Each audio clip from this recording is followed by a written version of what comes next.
Gaza के रफा शहर में इजरायली सेना घुसती चली जा रही है। वहीं दूसरी तरफ अब इजरायल चौतरफा हमलों से घिर चुका है। एक तरफ जहां लेबनान का हिजबुल्ला उत्तरी इजरायल पर मिसाइल, रॉकेट और ड्रोन हमले कर रहा है, वहीं दूसरी तरफ यमन का हूती भी लाल सागर में इजरायल को निशाना बना रहा है। और इस लड़ाई में इराक के प्रतिरोधी समूह भी टूट पड़े हैं। हालिया दिनों में इराक से इजरायल पर सीधे कई हवाई हमले हुए हैं, जिनकी जिम्मेदारी इराक के प्रतिरोधी समूह ने ली है। यहां तक कि ये हमले इजरायल की राजधानी तेल अवीव तक पहुंच चुके हैं। अब इसी कड़ी में इराक के प्रतिरोधी समूह ने इजरायल के एयलेट पर एक बहुत बड़ा हमला किया है। प्रतिरोधी समूह ने एयलेट के अल रशरश पर 2 आत्मघाती ड्रोन दागे हैं। प्रतिरोधी समूह ने इसका एक वीडियो भी जारी किया है, जिसमें 2 आत्मघाती ड्रोन अल रशरश यानी एयलेट की तरफ जाते हुए नजर आ रहे हैं। आपको बता दें कि इराक से जो ड्रोन इजरायल पर फायर किए गए हैं वो ईरान में बने शहीद 131 ड्रोन हैं, जो शहीद 136 से अलग है। बड़ी बात यह है कि शहीद 131 ड्रोन का साइज छोटा है, लेकिन इसमें शहीद 136 के जैसी ही खूबियां हैं। ये ड्रोन लो रडार क्रॉस सेक्शन से लैस है और ये घातक हथियार को ले जा सकता है। लेकिन सबसे अहम बात यह है कि शहीद कैटेगरी ड्रोन की रेंज 900 किलोमीटर तक जाती है।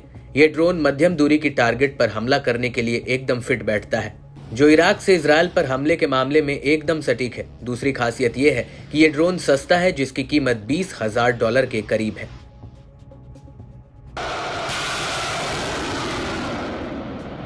आपको यह भी बता दें कि प्रतिरोधियों ने अपनी खुद बनाई हुई क्रूज मिसाइल अल अरकाब के साथ कई तरह के ड्रोन्स भी इजरायल पर हमलों के लिए तैनात किए हैं। और 23 मई 2024 के हमलों में इराकी प्रतिरोधी समूह ने शहीद 101 ड्रोन के वर्जन को भी हमले में इस्तेमाल किया है।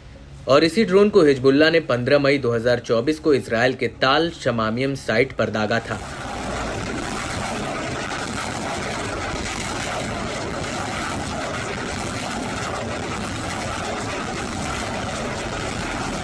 इसके अलावा इराकी प्रतिरोधी समूह ने खुद को अल अरफाट टाइप ड्रोन को भी इजरायल पर दागा था। यह ड्रोन हूती के समर ड्रोन कैटेगरी से रिजेम्बलेंस करके बनाया गया है, जिसे शहीद एक्स के नाम से जाना जाता है। और बड़ी बात यह है कि मिडिल ईस्ट में इजरायल के खिलाफ ये सभी संगठन आपस में इस तरह की ड्रोन टेक्नोलॉजी को साझा कर रहे हैं, जिससे कम समय में और कम खर्चे में इजरायल पर हमले के लिए ये ड्रोन तैयार किए जा सके।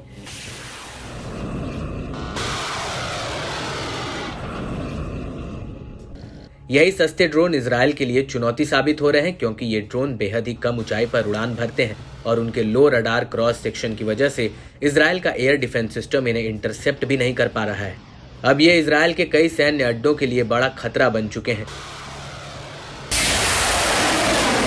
खुद हिजबुल्ला ने अबादिल टी ड्रोन और शहीद 101 ड्रोन को इजरायल के खिलाफ तैनात किया है, जिसे मार गिराना इजरायल के लिए बेहद ही मुश्किल है। और कई मौकों पर ये ड्रोन अपने हमलों में कामयाब भी हुए हैं। इन ड्रोन्स के दम पर हिजबुल्ला ने कई बार इजरायली सैनिकों, आयरन डोम लॉन्चर्स और हिश अवेलेबिलिटी एरोस्टेट सिस्टम पर हमला किया है। और इन हमलों की वजह से इजरायली हथियारों की डिटेक्शन और एंटी एयर लॉन्च क्षमता कम हुई है।